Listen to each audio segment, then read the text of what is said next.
amis, donc voilà aujourd'hui un point lecture. Ben oui, je n'ai pas vlogué et du coup je dois vous parler de 5 livres et de 2 mangas.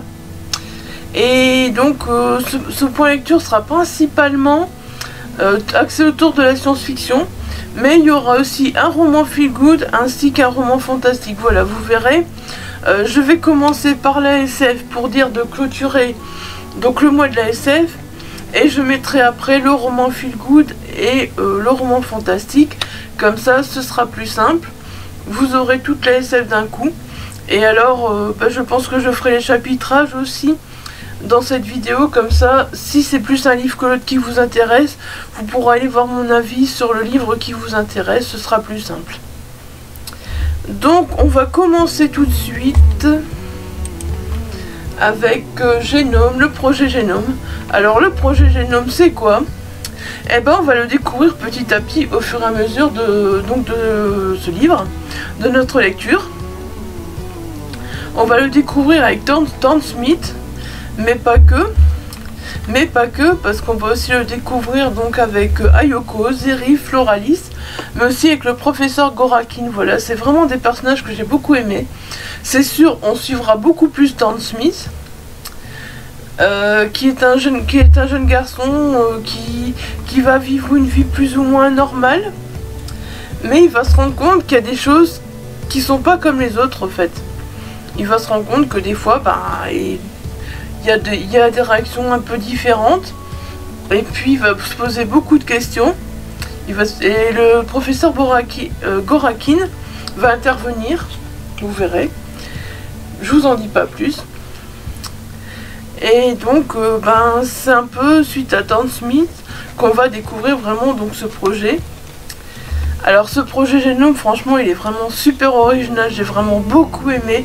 J'ai vraiment Thorne Smith est un personnage pareil qui est très attachant. C'est un jeune garçon qui est très attachant. C'est avec lui qu'on se fait embarquer dans l'histoire et franchement on veut vraiment savoir toujours plus. Et puis quand on va rencontrer Ayoko, Zerif et Floralis, alors là, eux ils vont rencontrer donc également Thorne Smith. Et là, clairement ça va devenir de plus en plus intéressant.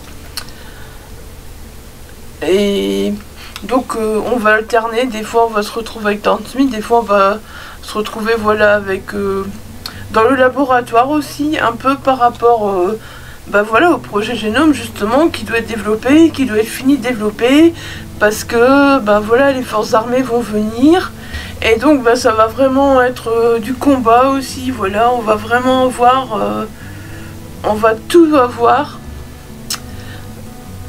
on va avoir des révélations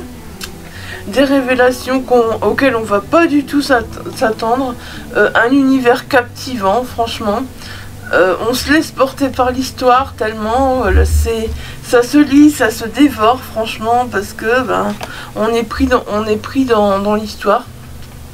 Alors on a aussi justement Thorne, il y aura donc des séances d'entraînement, mais pas que lui. Les autres aussi auront des séances d'entraînement. Thorne aura des séances tout seul, des séances avec les autres. C'est vrai que c'est aussi un truc que j'ai trouvé vraiment génial. J'ai vraiment trouvé ça génial. Il y a des moments, c'est vrai qu'on pourrait se dire, mais ouais, qu'est-ce que l'auteur il nous fait là avec Thorne, c'est un peu banal. Et on pense que tout il va retomber. Et puis non, en fait, à chaque fois qu'on a l'impression que ça va retomber, il y a un élément qui survient. Et on reste vraiment dans le fil de l'action. On est vraiment pris par l'histoire. Et on sent que Thorne c'est le personnage principal de l'histoire malgré tout. Et vraiment découvrir à ses côtés, c'est vraiment super. Je trouve que l'auteur a vraiment su poser les bases de ce premier roman avec beaucoup de talent. Et il nous a laissé sur un énorme cliffhanger avec un personnage. Il introduit un personnage. Et on sait que il y aura une suite. Mais il nous introduit ce personnage et puis on se dit mais non, mais je veux la suite,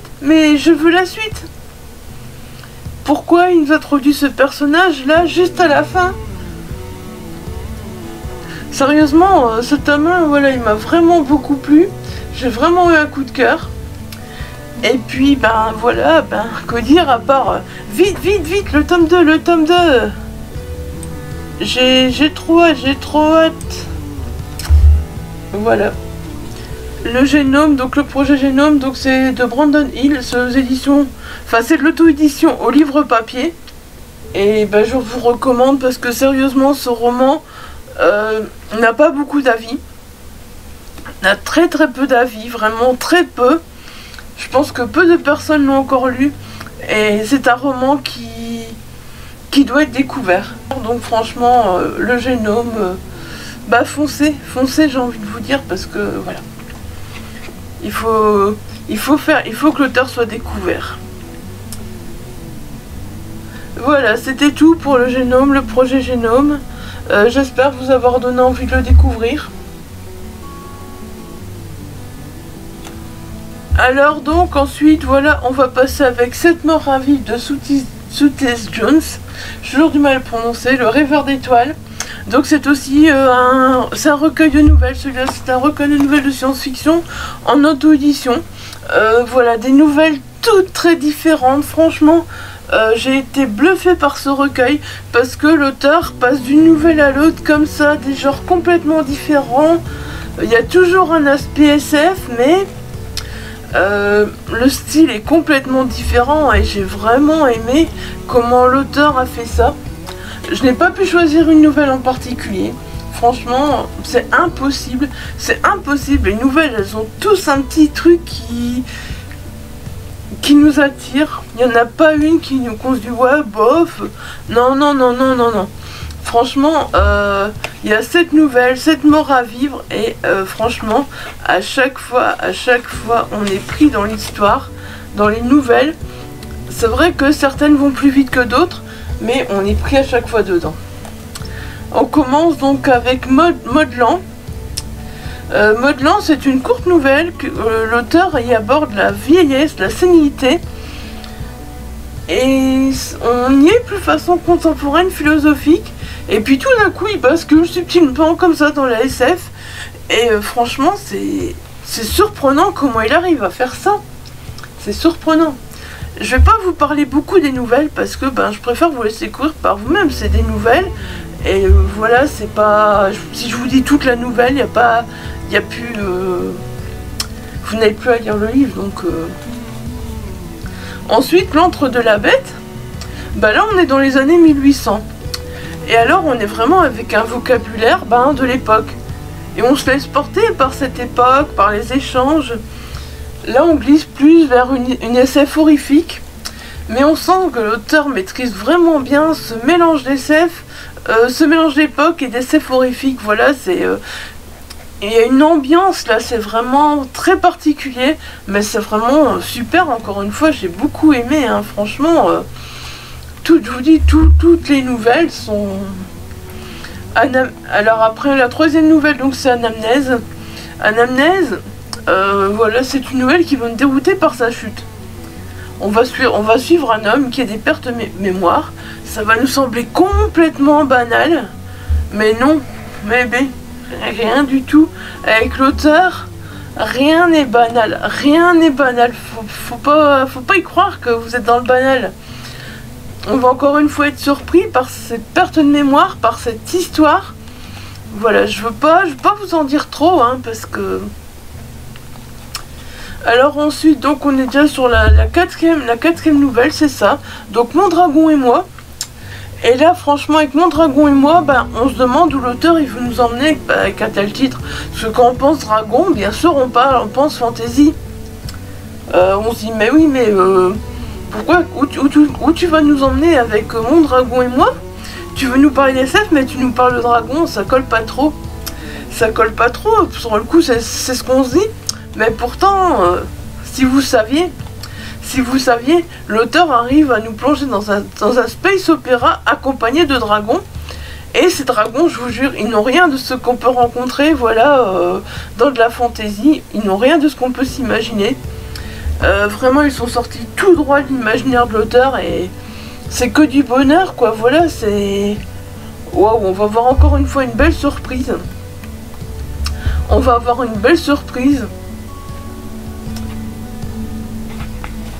Et ben, je sais pas, voilà, c'est toujours, on est soufflé par la fin de ces nouvelles. On se dit, mais comment l'auteur a réussi à imaginer ça? Franchement, c'est vraiment... c'est des nouvelles à chaque fois, mais... franchement, il n'y en a que 7, mais on en redemandera à la fin du recueil, tellement l'auteur nous a captivés, quoi. Ensuite, donc, nous avons le temps des moissons. Alors, le temps des moissons, après les dragons, on s'en va, entre guillemets, avec les zombies. Et encore une fois, les zombies, non. C'est pas des zombies comme on rencontre dans toutes les histoires. C'est, voilà, c'est pas des zombies que vous verrez dans Walking Dead, c'est pas les zombies que vous verrez... Non, c'est des zombies tout à fait différents. Encore une fois, l'auteur y a été dans l'originalité. Et franchement, ces zombies-là vont vraiment nous surprendre. Et le chemin que l'auteur va prendre, mais mon Dieu, mais quelle surprise! J'ai vachement été surprise encore une fois. Je m'attendais pas à ça. C'est... L'auteur, il veut vraiment du talent pour nous emporter dans des histoires. Alors ensuite, donc vient La dernière maison avant le paradis. Oui, c'est un titre assez classique, mais voilà. Mais cette nouvelle va nous emmener dans un petit coin perdu où tout va sembler très très calme. Mais un jour, un inconnu mystérieux va frapper à une porte.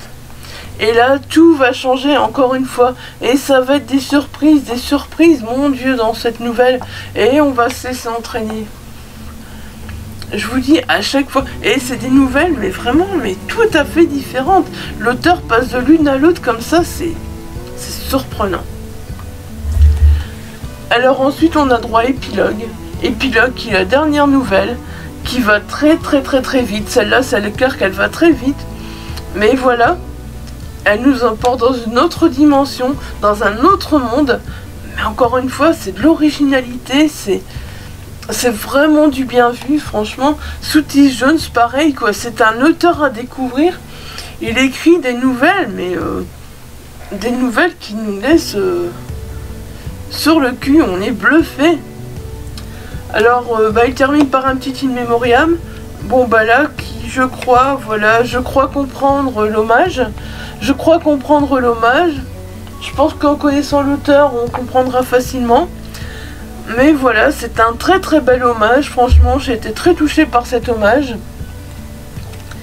Et que dire à part, voilà, allez lire ce recueil, procurez-vous ce recueil, laissez-vous tenter, voilà. Si vous aimez les nouvelles, si vous avez envie de lire cette histoire complètement différente et qui vont vous retourner, qui vont vous bluffer, voilà, c'est ces 7 morts à vivre qu'il faut lire. Franchement, je vous le recommande. L'auteur a une plume subtile. Il nous écrit des histoires qui font réfléchir. J'avoue que c'est très court, hein, mais franchement, on en redemande, quoi. On en redemande, on se dit, il n'y a que 7 nouvelles, mais j'en veux encore quand on arrive à la fin. C'est tout à fait ça, au fait. Voilà, donc j'espère vous avoir convaincu. Vous l'aurez compris, hein, j'ai eu des très belles lectures pendant cet avril autour de la SF. Franchement, c'est une lecture. Merci du fond du cœur d'avoir organisé ce challenge. Parce que sans toi, je n'aurais pas lu autant de science-fiction. Sans toi, je n'aurais pas pris le temps de sortir tout de suite certains livres de ma palle. Et ça aurait été vraiment dommage. Franchement, ça aurait été vraiment dommage. Maintenant, je sais que je vais continuer à lire de la science-fiction. D'ailleurs, j'en ai encore à vous présenter, c'est pas fini. Alors oui, ce roman-là, franchement, je vous avoue que, voilà, encore une fois, sans Avril autour de la SF, je n'aurais sans doute pas été sollicité ce roman-là sur NetGalley. Et pourtant, le 10e vaisseau de Pierre Bordage, voilà, c'est chez Screenéo SF, voilà. Et Pierre Bordage, je sais qu'il a déjà écrit beaucoup de romans avant, mais pour moi, voilà, je le découvre par ce 10e vaisseau, qui est vraiment un très bon roman de space opéra. Franchement, j'ai adoré. Après, peut-être que certains qui sont habitués, voilà, à ce genre de littérature diront que... Mais ben moi, personnellement, voilà, ça me sort de ma zone de confort. Ce roman sort le 5 mai, voilà, donc oui, je pense que quand vous verrez ce point lecture, il sera sorti. Ou je sais pas si... Aujourd'hui, je tourne, on est le 4 mai. Donc si jamais je le mets aujourd'hui en ligne, bah, il sort demain. Et si jamais je le mets demain en ligne, bah, il sort aujourd'hui, voilà. Donc ce 10e vaisseau de Pierre Bordage, on est sur la planète Brûle avec le capitaine Livio. Et puis on est aussi avec Flog, une mécanospace. Personnellement, j'adorais le fait que ce soit une femme, je sais pas si... Voilà, on met souvent des femmes dans la SF. Mais voilà, j'ai adoré le fait que Flog, voilà, soit une mécanospace, une femme. Franchement, c'est un truc qui m'a vraiment plu. C'est un truc... Donc ça, c'était ma dernière lecture d'Avril autour de la SF. Et franchement, mais quel bonheur de terminer Avril autour de la SF avec ce roman. Je sais pas, j'avoue que c'est parce que voilà, j'ai vu le nom Pierre Bordage. Je me suis dit, c'est un auteur dont on parle beaucoup. Je vais me laisser tenter, on verra bien ce que ça donne. Et puis, ben, j'ai bien fait parce que voilà, encore une fois, je ressors avec un coup de cœur. Presque toutes mes lectures à part une, je suis ressortie avec des coups de cœur. Mais est-ce normal ou n'est-ce pas normal? Dites-moi, je sais pas, voilà. Je sais pas si c'est parce que voilà, la SF c'est vraiment un genre qui m'a fait du bien, qui voilà. Ou c'est parce que ça m'a sorti de ma zone de confort. Donc je suis ressortie de toutes mes lectures avec des coups de cœur, sauf la toute première qui était la lecture commune de Red Rising, que là j'étais un peu plus mitigée. J'en parlais dans le dernier vlog que j'ai fait. Mais voilà, pourquoi je suis ressortie avec des coups de cœur de toutes ces lectures? Est-ce que c'est vraiment des coups de cœur? Ou est-ce que c'est parce que je suis sortie de ma zone de confort? Ou est-ce que c'est parce que j'ai choisi les bons auteurs? Parce que bon, j'ai quand même réussi à avoir une lecture mitigée, donc je me dis, peut-être que c'est parce que je me suis trouvé, voilà, des romans vers lesquels il faut vraiment aller. Donc ici, donc, le 10e vaisseau, bah, c'est très simple, voilà, donc un space opéra. Franchement, 2 space opéra lus, vraiment j'ai adoré. Donc je pense que le space opéra c'est un genre que je vais clairement continuer. Donc ici voilà, bah oui, comme je vous ai dit, donc l'auteur nous emmène sur la planète Brûle auprès de Livio et aussi de Flog. Voilà, ben c'est bien d'avoir un homme, une femme, voilà, je trouve c'est bien de pas avoir que des hommes. Parce que voilà, j'ai l'impression que bah avant, quand je voyais des vieux films de SF à la télé, j'en regarde plus beaucoup maintenant, mais je me souviens quand j'en regardais, il y avait beaucoup d'hommes, de temps en temps des femmes, mais c'était plus rare. Et donc voilà, je trouve que bah voilà, Flog, c'est bien aussi, voilà, c'est bien qu'elle soit là. C'est vraiment 2 personnages que j'ai beaucoup appréciés. J'ai beaucoup apprécié. Il y a certains autres qui étaient moins présents, voilà, dans l'histoire, mais pareil, je les ai beaucoup aimés aussi. Et alors, ce que j'ai vraiment adoré, c'est ce mélange d'humains et de créatures. C'était vraiment très enrichissant de découvrir leurs échanges. C'était vraiment super agréable. C'était vraiment, voilà, le pied, quoi. Après, bon, bah, c'est vrai que le 10e vaisseau, j'ai mis un peu plus de temps à lire. Mais c'est pas un problème de compréhension en fait. Sur le coup, c'est vrai qu'on pourrait se dire que comme j'ai mis plus de temps à lire, c'est un problème de compréhension. Mais non, pas du tout, je sais pas, j'avais envie de me délecter de chaque passage, de ces voyages, voilà, j'avais envie de découvrir ce 10e vaisseau, son équipage, j'avais vraiment envie de prendre mon temps, de me sentir dans l'expédition avec eux, dans la galaxie du Triangle, voilà. C'était vraiment, que ce soit le voyage ou la préparation du voyage, voilà, c'était vraiment génial.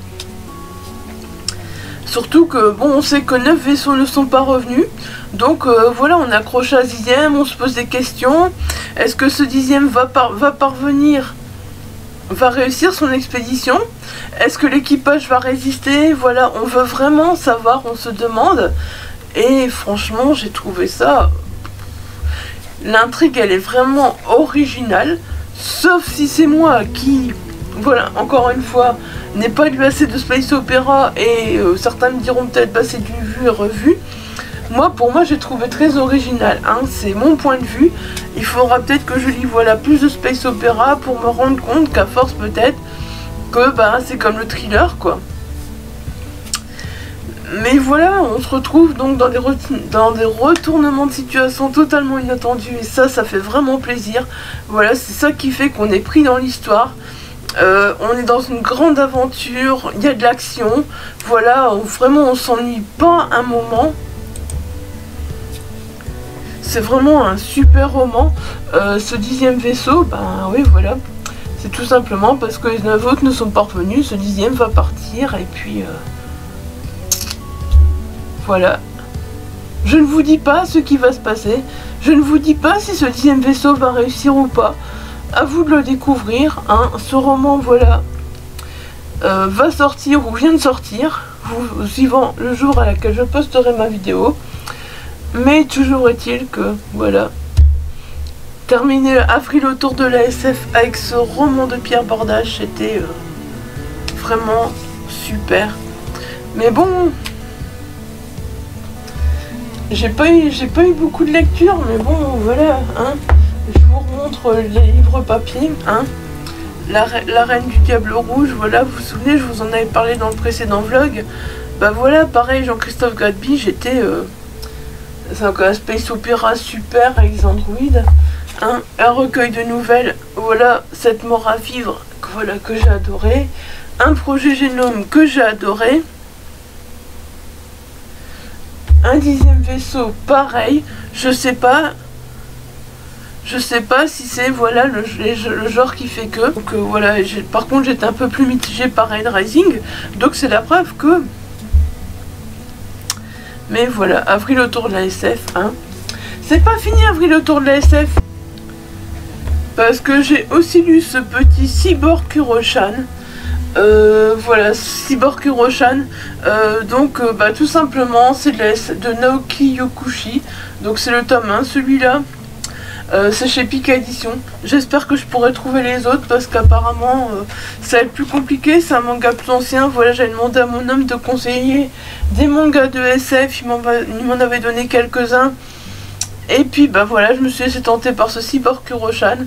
Bah voilà, c'est un chat qui devient cyborg. C'est un chat complètement barré, qui a des mètres complètement barrés. Franchement, je pense que sans que le tour de la SF, je ne l'aurais pas, j'aurais pas découvert ce manga. Et c'est dommage parce que, ben voilà, c'est un univers complètement what the fuck. On va osciller entre humour et SF. Les maîtres de Kuro-chan sont tout aussi barrés que lui. Il va vivre énormément d'aventures, il va se rebeller, on va avoir droit à de l'action, mais voilà, ça va être toujours tout en gardant ce côté loufoque et complètement déjanté. C'est un chat paisible qui mène une vie tranquille avec ses vieux maîtres. Mais il y a le Dr Go, un savant fou, qui va l'enlever, voilà, et faire de lui le maître de son armée de chats cyborgs. Donc voilà, c'est... Alors les dessins sont... Voilà, ben on voit bien les dessins, hein.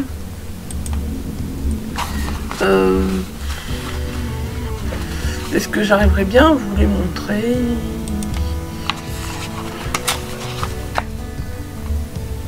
Voilà. Bon, on voit bien que les dessins, c'est du manga un peu plus ancien. Clairement. Mais voilà, on voit Kuro-chan et... personnellement, les dessins, j'ai pas trop adhéré. Mais bon. C'est... Limite, c'est pas trop grave de pas vraiment adhérer au dessin. Je sais pas. Je sais pas, dites-moi si c'est moi qui trouve que les dessins sont pas... Après, les dessins font peut-être un peu aussi barré que le manga, voilà, donc je pense que ça aussi, ça joue. Donc voilà, Cyberkuro-chan, oui, c'est comme ça qu'il faut le prendre, le tome 1 chez Pika Édition. Donc je disais, j'ai pas vraiment... Voilà, j'ai pas vraiment regardé au dessin, j'ai plus regardé à l'histoire. Malgré que je trouve que ben, les graphismes, voilà, sont plus ou moins, voilà, l'image du manga. Et malgré tout, bah oui, on sent le côté complètement déjanté de Kuro-chan, et voilà, et on sent on a le côté SF aussi, voilà, dans les dessins, on le ressent. Donc je pense que voilà. Voilà, ça c'est un petit manga, donc j'ai lu pareil pour Avril autour de la SF. Ensuite, le deuxième petit manga que j'ai lu, ouais, j'en ai lu. Ouais, le reste, je vous en avais parlé, mais prendre comme ça. Donc j'ai lu Harmonie, le tome 1 de Projet Kito et de Minato Fumi. Alors là, vraiment un manga, mais vraiment un coup de cœur pour ce manga, j'ai adoré, donc c'est chez Pika Édition. Voilà, encore une fois, je vous parle de coup de cœur, je vous parle de SF, je vous parle de coup de cœur. J'ai vraiment l'impression d'être faible, j'ai vraiment l'impression d'être très faible. Donc là, pareil, quoi, il n'y a pas longtemps en fait, voilà, j'avais fait une commande sur Vinted. Je sais même pas si ce manga, voilà, je vous l'ai présenté sur la chaîne dans un book haul. Parce que voilà, on avait fait une commande sur Vinted avec mon homme. Et puis ce manga était là, 1 €. Et puis on s'est dit, oh, ça a l'air bien, hein, on va le mettre dans la commande. Voilà, vous savez ce que c'est quand on commande plusieurs livres et puis qu'il y a un manga en plus à 1 €, on va pas le laisser là. Et c'est quasi un manga que j'ai fait aussitôt reçu, aussitôt lu. Pour moi c'est vraiment une pépite. Donc dans ce manga on suit Tuan, on est dans une société post-apocalyptique. Franchement voilà, on est dans la SF en plein. Il y a des suicides collectifs, donc elle va devoir élucider pourquoi, qu'est-ce qui s'est passé, voilà. Personnellement j'ai adoré, j'ai été touchée par les idées que l'auteur voilà, a injecté dans ce premier tome. Cette histoire de suicide collectif, franchement c'est vraiment génial. J'ai vraiment beaucoup aimé, j'étais intriguée. Tout comme voilà, ces particules implantées qui permettent de contrôler la santé de chacun. C'est vraiment, je trouve, de l'originalité. C'est vraiment de l'originalité. L'histoire elle s'installe très vite, voilà. On se dit pas, bah tiens c'est un premier tome, ça prend son temps, non. L'histoire s'installe très vite et elle peut sembler complexe, mais non, au contraire, l'auteur maîtrise très bien, voilà, son histoire. Et donc voilà, on arrive à la fin, on se dit, mais vite le tome 2, pareil quoi, j'ai envie de lire le tome 2, franchement j'espère que je pourrai me le trouver très prochainement, parce que ce manga là fera partie de mes priorités, voilà, si j'arrive à trouver les 4 tomes, c'est une série, pourquoi je tiens comme ça, oh. Donc c'est une série en 4 tomes, et si j'arrive voilà, à me procurer les 4 tomes, c'est clair que je pense que voilà, moi je vais dévorer. Les graphismes sont juste au début, donc vous avez des pages en couleur. Voilà, vous avez des pages en couleur qui sont très belles, hein. Mais après voilà, on est dans le noir et blanc.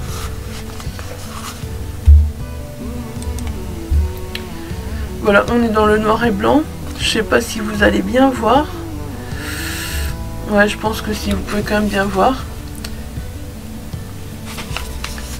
Je vous montre pas trop pour pas spoiler, mais voilà, vous avez une petite idée. Et voilà, on est vraiment, ça montre vraiment qu'on est dans l'univers dans lequel on est. Et ben voilà. J'ai envie de vous dire, laissez-vous tenter par ce manga, parce que franchement, par contre je sais pas, il a l'air un peu difficile je pense. On a vraiment eu de la chance de trouver le tome 1 à 1 €. Après voilà, je verrai pour le tome 2, je sais pas quand je vais me le procurer, mais je vais voir. Franchement, de toute façon quand j'avais eu la 4e et que je voyais la santé parfaite pour tous conduite à l'harmonie absolue, déjà ça voilà, ça m'avait attiré. Ça déjà c'est vraiment la phrase d'accroche qui intrigue quoi. Donc là voilà, on va continuer avec Epstone de Anne-Sophie Nicker. Souvenez-vous, j'avais lu son roman donc Ne renonce pas, qui était un roman sur le harcèlement. Ici Epstone c'est complètement différent, mais c'était aussi voilà une très belle lecture, un coup de cœur. un coup de cœur qui n'est pas de la SF, voilà, vous voyez, hein. Donc bah, voilà, c'est de l'auto-édition. Et voilà, bah, j'ai vraiment passé encore une fois un bon moment avec la plume d'Anne-Sophie Nicker. Et j'espère vraiment retrouver sa plume parce que franchement, les 2 romans avaient été des coups de cœur. Donc ici, on est avec Mia qui a 20 ans. Elle se réveille à l'hôpital avec une amnésie. Elle ne sait pas ce qui s'est passé, voilà. Et puis donc, elle va retrouver ses parents, ses amis. Et elle va avoir du mal à reconnaître ses amis, elle va se demander qui ils sont, et elle va devoir donc retourner à Epstone. Et Epstone, voilà, ça va être plein de surprises. Elle va se rendre compte, voilà, bah, que finalement elle est gardienne d'un dragon, que c'est un privilège, voilà. Et elle va donc faire la connaissance d'Emmanuel, et donc elle va suivre Emmanuel dans différentes quêtes qui sont organisées par Epstone, voilà. Mais il y aura des secrets, voilà, Epstone va vraiment nous plonger dans beaucoup de secrets et on va vraiment se poser beaucoup de questions. Bah, on va suivre Mia, et j'ai vraiment adoré suivre Mia, voilà. De son séjour à l'hôpital jusqu'à son retour à Epstone en compagnie de ses amis, quand elle va découvrir voilà, ce privilège qu'elle a d'avoir un dragon alors que d'autres suivent des cours classiques. Voilà, cet établissement d'Epstone, j'ai vraiment beaucoup aimé. Il y a une histoire d'amitié, il y a de l'action, il y a des rebondissements. Il y a des secrets, voilà, c'est vraiment Mia va faire des découvertes petit à petit, et plus on va avancer, plus on va se rendre compte qu'Epstone, voilà, est une école très mystérieuse. Emmanuel, ben, on voit un petit peu, voilà, on va suivre l'évolution de leur relation, et voilà, on va se poser des questions sur Emmanuel, pourquoi il est là, qu'est-ce qu'il veut. Franchement, c'est vrai que on va vraiment... cet Emmanuel là, il va nous intriguer aussi. Et alors à la fin de chaque chapitre, bah, on aura un passage en italique, un passage vraiment très intriguant. Et on va se demander qui est derrière ces paroles. On va vouloir découvrir qui est derrière ces paroles. C'est vraiment, voilà, c'est plus qu'un simple roman fantastique, c'est vraiment une histoire, une enquête, voilà, enfin, il y a plein de choses. Si vous aimez les histoires fantastiques, les enquêtes, les écoles mystérieuses, voilà, les dragons, les histoires de famille, d'amitié, enfin, il y a plein de choses dans ce roman, et je trouve que l'autrice a fait une intrigue très originale. Et voilà, j'ai beaucoup aimé cette histoire de dragon d'école. C'est vrai qu'à certains moments, Epstone m'a un peu fait penser à Poudlard. Voilà, Epstone m'a un peu fait penser à Poudlard, mais vraiment de loin, quoi. Vraiment de loin. Et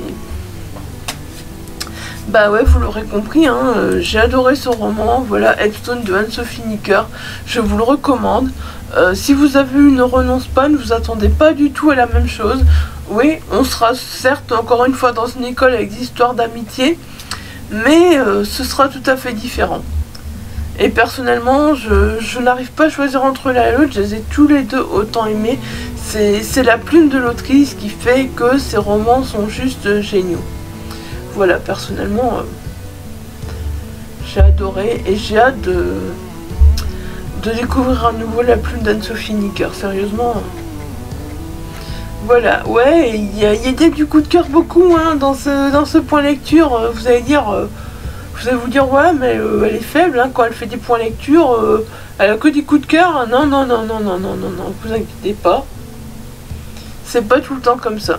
Et donc on va terminer avec le dernier roman, qui est un feel-good, voilà, à la reconquête de l'Ouest, de Audrey Français, donc qui est sorti aux éditions de l'Archipel, dans la collection Instant Suspendu, voilà. Vous savez, à chaque fois, moi, hein, cette collection Instant Suspendu, c'est rare que je vous parle pas d'un roman. de cette collection. Et les éditions de l'Archipel, bah, généralement je fais toujours des très belles découvertes. Et ce roman ne déroge pas à la règle. Donc on va faire la connaissance de Manu et de Gwen. Ils ont 2 ados. Voilà. Leur couple, c'est pas trop ça quoi. Ça bat de l'aile hein. Et donc lui, bah Manu, il sait plus trop quoi faire pour reconquérir sa femme. Donc là ils vivent dans le nord de la France. C'est plus ou moins ce qu'on comprend. Bah, Gwen elle a quitté sa Bretagne natale 20 ans plus tôt pour suivre Manu. Pour y suivre Manu.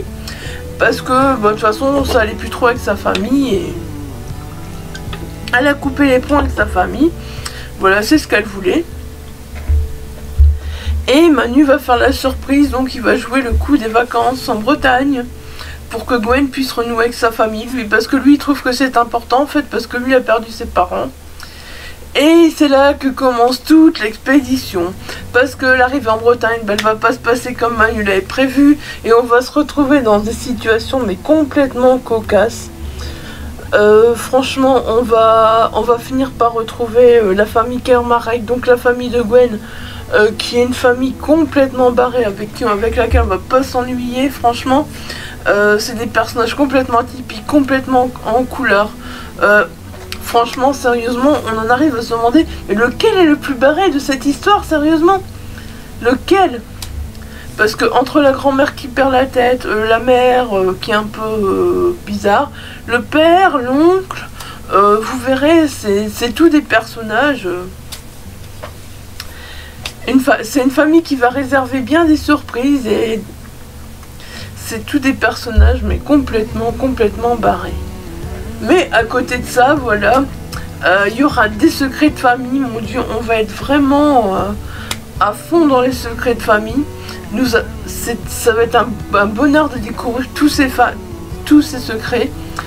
Encore une fois, on va être dans les secrets, oui, mais certains vont nous paraître complètement loufoques, complètement déjantés.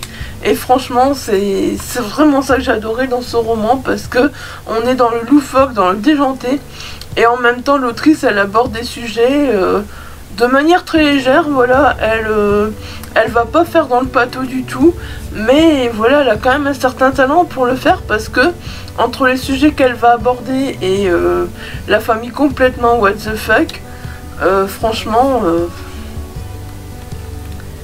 c'est vraiment un bon mélange.